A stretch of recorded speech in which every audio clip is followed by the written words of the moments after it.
H D Kumaraswamy ಅವರು ಸೋಮಣ್ಣನವರ ನಂಬಿ ಇಟ್ಬಿಟ್ರ. ಹಾಗಾದ್ರೆ BS ಯಡಿಯೂರಪ್ಪನವರು ಕುಮಾರಸ್ವಾಮಿ ಅವರು ನಡುವೆ ಸೋಮಣ್ಣ ಮಾಡಿರೋ ಪ್ರಮಾದ ಏನು? ಎಚ್ ಡಿ ಕುಮಾರಸ್ವಾಮಿ ಅವರು ಸೋಮಣ್ಣನ ಯಾವ ಮಾತನ್ನ ನಂಬಿ ಕೆಟ್ರ? ಹಾಗಾದ್ರೆ ಸೋಮಣ್ಣನ ಮಾತನ್ನ ಕೇಳಿದಕ್ಕೆ JDS BJP ಮೈತ್ರಿ ಖತಮ್ ಆಗೋಯ್ತಾ?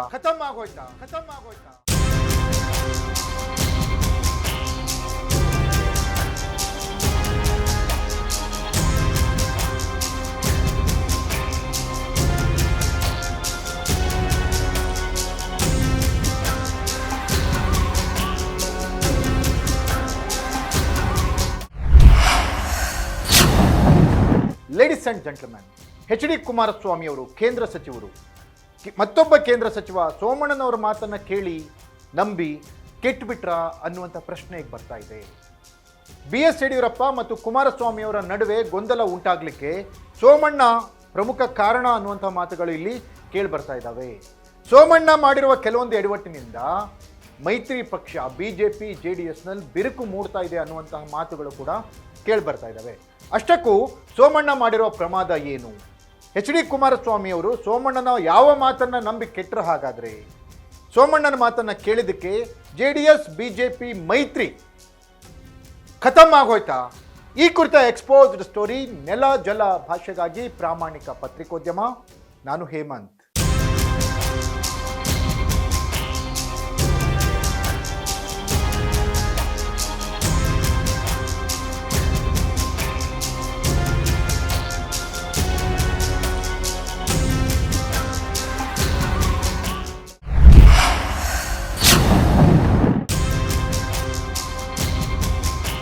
ಎಸ್ ವೀಕ್ಷಕರೇ, BJP JDS ಮೈತ್ರಿ, BS ಯಡಿಯೂರಪ್ಪ HD ದೇವೇಗೌಡರು. BS ಯಡಿಯೂರಪ್ಪನವರ ಅಜೆಂಡಾ BS ಯಡಿಯೂರಪ್ಪ ಮತ್ತು ಮಗ ವಿಜೇಂದ್ರ ಅವರ ರಾಜಕೀಯ ಭವಿಷ್ಯದ ಬಗ್ಗೆ ಬೆಳಕು ಚೆಲ್ಲೋದು, ರಾಜಕೀಯ ಭವಿಷ್ಯ ಉಜ್ವಲವಾಗೋದು.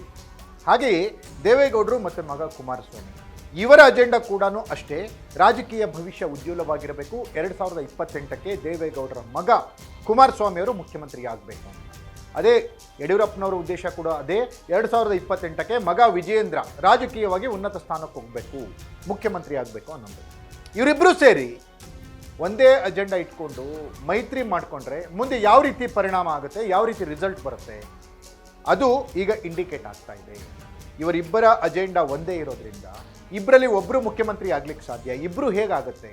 ಹಾಗಾಗಿ ಈ ಒಂದು ಒಳಸುಳಿಯನ್ನ ಅರ್ಥ ಮಾಡಿಕೊಂಡಂತಹ ಕೇಂದ್ರ ಸಚಿವ ಸೋಮಣ್ಣ ದೇವೇಗೌಡರು ಮತ್ತು ಯಡಿಯೂರಪ್ಪನವರು, ಅಂದರೆ ಕುಮಾರಸ್ವಾಮಿ ಮತ್ತು ಯಡಿಯೂರಪ್ಪನವರ ಮಧ್ಯದಲ್ಲಿ ಕಂದಕ ಉಂಟಾಗೋ ಥರ ಕೆಲವೊಂದು ವಿಚಾರಗಳನ್ನು, ಕೆಲವೊಂದು ಕೆಲಸಗಳನ್ನು ಮಾಡಿದ್ದಾರೆ ಅನ್ನುವಂಥ ಮಾಹಿತಿ ಲಭ್ಯವಾಗ್ತಾ ಇದೆ.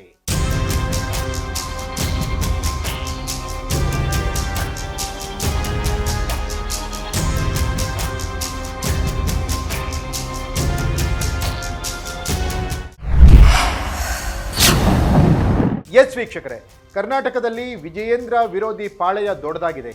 ಅಂದರೆ ಯಡಿಯೂರಪ್ಪನವ್ರನ್ನ ವಿರೋಧಿಸಿಕೊಂಡು ಬಂದಂತಹ ಒಂದು ಬಣ ಏನಿತ್ತು, ಯಡಿಯೂರಪ್ಪನವರ ವಿರೋಧಿ ಭಿನ್ನರ ಬಣ, ಅದು ಆಬ್ವಿಯಸ್ಲಿ ಯಡಿಯೂರಪ್ಪನವರ ನಂತರ ವಿಜಯೇಂದ್ರನವ್ರನ್ನ ವಿರೋಧ ಮಾಡ್ಕೊಂಡು ಹೋಗ್ತಾ ಇದೆ. ಯಡಿಯೂರಪ್ಪನವ್ರನ್ನ ವಿರೋಧ ಮಾಡ್ಕೊಂಡು ಬಂದಿದ್ದು ಈಗಿಂದ ಅಲ್ಲ, ಇಂದು ನೆನೆದಲ್ಲ, ಅದು ಅನಂತಕುಮಾರ್ ಕಾಲದಿಂದಾನೂ ಇತ್ತು. ಅನಂತಕುಮಾರ್ ಆಯಿತು, BL ಸಂತೋಷ್ ಆಯಿತು, KS ಈಶ್ವರಪ್ಪ ಆಯಿತು, ಯತ್ನಾಳ್ ಸರ್ದಿ, ಓಕೆ, ಇವ್ರನ್ನ ವಿರೋಧ ಮಾಡ್ಕೊಂಡು ಬಂದಂಥವ್ರು ಯಡಿಯೂರಪ್ಪನವ್ರನ್ನ ಈಗ ವಿಜೇಂದ್ರ ಅವ್ರನ್ನೂ ಕೂಡ ವಿರೋಧ ಮಾಡ್ಕೊಂಡೇ ಬರ್ತಾ ಇದ್ದಾರೆ. ಇಂಥ ಸಂದರ್ಭದಲ್ಲಿ ಯಡಿಯೂರಪ್ಪನವರ ಅಜೆಂಡಾ ಏನಿತ್ತಲ್ಲ, ಮಗನನ್ನು ಮುಖ್ಯಮಂತ್ರಿ ಮಾಡಬೇಕು ಅನ್ನೋದು, ಈ ವಿಜಯೇಂದ್ರ ಯಡಿಯೂರಪ್ಪ ಮತ್ತು ಸೋಮಣ್ಣನವರ ವೈರತ್ವ ಇದೆಯಲ್ಲ, ಇದು ಕೂಡ ಇಂದು ನೆನೆದಲ್ಲ. ಹಲವು ಬಾರಿ ಬಹಿರಂಗವಾಗಿಯೂ ಅದು ಏನಾಗಿದೆ, ಬಂದಿದೆ, ಸಾರ್ವಜನಿಕವಾಗಿ ಪ್ರದರ್ಶನಗೊಂಡಿದೆ.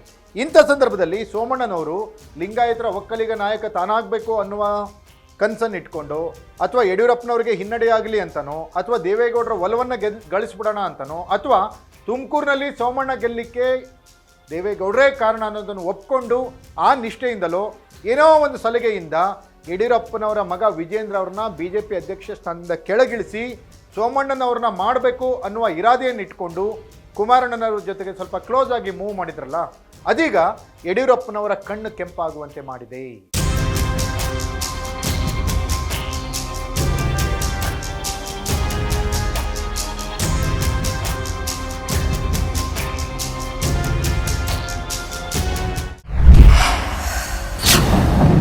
ಎಸ್ ವೀಕ್ಷಕರೇ, ಸೋಮಣ್ಣನವರ ಮಾತು ಕೇಳಿ. ಸೋಮಣ್ಣ ಅಧ್ಯಕ್ಷ ಆಗಬೇಕು, ಸೋಮಣ್ಣ ಬಿಜೆಪಿ ಅಧ್ಯಕ್ಷ ಆದರೆ ಬಿಜೆಪಿ ಮತ್ತು JDS ಮೈತ್ರಿಗೆ ಸ್ವಲ್ಪ ಬಲ ಬಂದಂಗೆ ಆಗುತ್ತೆ. JDSಗೆ ಬಿಜೆಪಿಯಿಂದ ಸಪೋರ್ಟ್ ಸಿಗಬೇಕು ಅಂದರೆ ಅಲ್ಲಿ ಯಡಿಯೂರಪ್ಪನವರು ಅಥವಾ ಯಡಿಯೂರಪ್ಪನವರ ಮಗ ಅಧ್ಯಕ್ಷರಾಗಿರಬಾರ್ದು ಅನ್ನೋದನ್ನೆಲ್ಲ ಲೆಕ್ಕಾಚಾರ ಹಾಕಿದ ಕುಮಾರಸ್ವಾಮಿ ಅವರು ಸೋಮಣ್ಣ ಬಿಜೆಪಿ ಅಧ್ಯಕ್ಷರಾಗಬೇಕು ಅಂತ ಹೇಳಿ ಓಡಾಡ್ತಾ ಇದ್ರು. ಆ ರೀತಿ ಕೆಲಸ ಮಾಡಲಿಕ್ಕೆ ಪ್ರಯತ್ನ ಶುರು ಮಾಡಿದ್ರು. ಬಿಜೆಪಿಯ ಹಿರಿಯ ನಾಯಕರನ್ನ, ಹೈಕಮಾಂಡ್ ನಾಯಕರನ್ನ ಭೇಟಿಯಾದಾಗ, ಅಂದರೆ ಕುಮಾರಸ್ವಾಮಿಯವರು ಕೇಂದ್ರ ಮಂತ್ರಿಗಳು, ಸೋಮಣ್ಣ ಕೂಡ ಕೇಂದ್ರ ಮಂತ್ರಿ, ಹಾಗೆಯೇ ಬಿಜೆಪಿ ಹೈಕಮಾಂಡ್ ಅನ್ನುವಂಥದ್ದೆಲ್ಲ ಕೇಂದ್ರ ಸಚಿವ ಸಂಪುಟದಲ್ಲಿ ಇರುವಂಥದ್ದೇ. ಅಫಿಷಿಯಲ್ ವರ್ಕ್ಗೋಸ್ಕರ ಅವ್ರನ್ನ ಮೀಟ್ ಆಗುವಂಥ ಸಂಭವ ಇದ್ದೇ ಇರುತ್ತೆ. ಅಂಥ ಸಂದರ್ಭವನ್ನು ಉಪಯೋಗಿಸಿಕೊಂಡು ಸೋಮಣ್ಣನವರ ಬಗ್ಗೆ ಬ್ಯಾಟ್ ಬೀಸಿದ್ರು ಕುಮಾರಸ್ವಾಮಿ ಅವರು. ಸೋಮಣ್ಣ ಕರ್ನಾಟಕದ ಬಿಜೆಪಿ ಅಧ್ಯಕ್ಷ ಆದರೆ ಸ್ವಲ್ಪ ಲಾಭ ಆಗುತ್ತೆ ಬಿಜೆಪಿಗೆ ಅನ್ನೋ ಥರದ ಇಂಗಿತವನ್ನು ವ್ಯಕ್ತಪಡಿಸಿದ್ರು. ಆದರೆ ಆ ಲೆಕ್ಕಾಚಾರ ಈಗ ಕುಮಾರಸ್ವಾಮಿಯವರಿಗೆ ಉಲ್ಟಾ ಹೊಡೆದಂಗಿದೆ. ಸೋಮಣ್ಣನವ್ರನ್ನ ನಂಬಿ ಕುಮಾರಣ್ಣ ಸಂಕಷ್ಟಕ್ಕೆ ಸಿಲುಕಿದಂಗಿದೆ.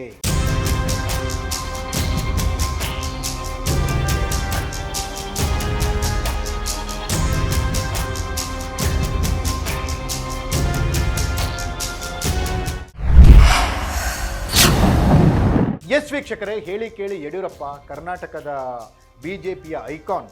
ಬಿಜೆಪಿ ಸುಪ್ರೀಂ ಕರ್ನಾಟಕಕ್ಕೆ ಯಾರಪ್ಪ ಅಂದರೆ ಅದು ಯಡಿಯೂರಪ್ಪ. ಯಡಿಯೂರಪ್ಪನವ್ರನ್ನ ಬಿಟ್ಟು ರಾಜಕೀಯ ಮಾಡೋಕ್ಕೆ ಬಿಜೆಪಿಗೆ ಸಾಧ್ಯನೇ ಇಲ್ಲ ಕರ್ನಾಟಕದಲ್ಲಿ. ಯಾಕಂದರೆ ಕರ್ನಾಟಕದಲ್ಲಿ ಹಿಂದುತ್ವ ಅನ್ನೋದು ವರ್ಕೌಟ್ ಆಗ್ತಾ ಇಲ್ಲ. ಹಾಗಾಗಿ ರೈತ ನಾಯಕ ಅನ್ನುವಂಥ ಇಮೇಜನ್ನು ಗಳಿಸ್ಕೊಂಡು ಬಂದಂತಹ ಯಡಿಯೂರಪ್ಪ ಕರ್ನಾಟಕದಲ್ಲಿ, ದಕ್ಷಿಣ ಭಾರತದಲ್ಲಿ ಬಿಜೆಪಿಯನ್ನು ಅಧಿಕಾರಕ್ಕೆ ತಂದಂತಹ ಧೀಮಂತ ನಾಯಕ. ಇಂಥ ಯಡಿಯೂರಪ್ಪನವ್ರನ್ನ ದೂರ ಮಾಡಲಿಕ್ಕೆ ಬಿಜೆಪಿ ವರಿಷ್ಠರು ತಯಾರಿಲ್ಲ. ಆದರೆ ಸೋಮಣ್ಣ ಮತ್ತು ಕುಮಾರಸ್ವಾಮಿಯವರು ಮಾಡಿರುವಂತಹ ಪಿತೂರಿ ಯಡಿಯೂರಪ್ಪನವರ ಗಮನಕ್ಕೆ ಬಂದಿದೆ, ಯಡಿಯೂರಪ್ಪನವರು ಕಿವಿಗೆ ಬಿದ್ದಿದೆ. ಹಾಗಾಗಿ ಯಡಿಯೂರಪ್ಪನವರು ಕುಮಾರಸ್ವಾಮಿ ವಿರುದ್ಧ ಕೆಂಡಾಮಂಡಲರಾಗಿದ್ದಾರೆ. ಕುಮಾರಸ್ವಾಮಿಗೆ ಯಾಕೆ ಬೇಕು ಬಿಜೆಪಿ ಪಕ್ಷದ ಒಳಗಿನ ವಿಚಾರ, ಈ ಉಸಾಬರಿ ಕುಮಾರಸ್ವಾಮಿಗೆ ಯಾಕೆ ಬೇಕು ಅಂತ ಯಡಿಯೂರಪ್ಪನವರು ಸೈಲೆಂಟ್ ಆಗಿಯೇ ಸಿಟ್ಟಾಗಿದ್ದಾರೆ. ಹಾಗಾಗಿ ಇಲ್ಲಿ HD ಕುಮಾರಸ್ವಾಮಿಯವರು ಸೋಮಣ್ಣನವರ ಮಾತನ್ನು ಕೇಳಿ ಸೋಮಣ್ಣನವ್ರನ್ನ ನಂಬಿ ಕೆಡೋದು ಒಂದು ಕಡೆ ಆದರೆ, ಯಡಿಯೂರಪ್ಪನವರ ವಿರೋಧವನ್ನು ಕಟ್ಕೊಂಡಿರೋ ಥರ ಆಗ್ತಾ ಇದೆ. ಇದು ಫೈನಲಿ ಬಿಜೆಪಿ ಮತ್ತು JDS ಮೈತ್ರಿಗೆ ಎಳ್ನೀರು ಬಿಡೋ ಲಕ್ಷಣಗಳು ಗೋಚರಿಸ್ತಾ ಇವೆ. ಇದಾಗಿತ್ತು ಎಕ್ಸ್ಪೋಸ್ಡ್ ಸ್ಟೋರಿ. ನೆಲ ಜಲ ಭಾಷೆಗಾಗಿ ನೋಡ್ತಾ ಇರಿ ಫೋಕಸ್ ಟಿವಿ.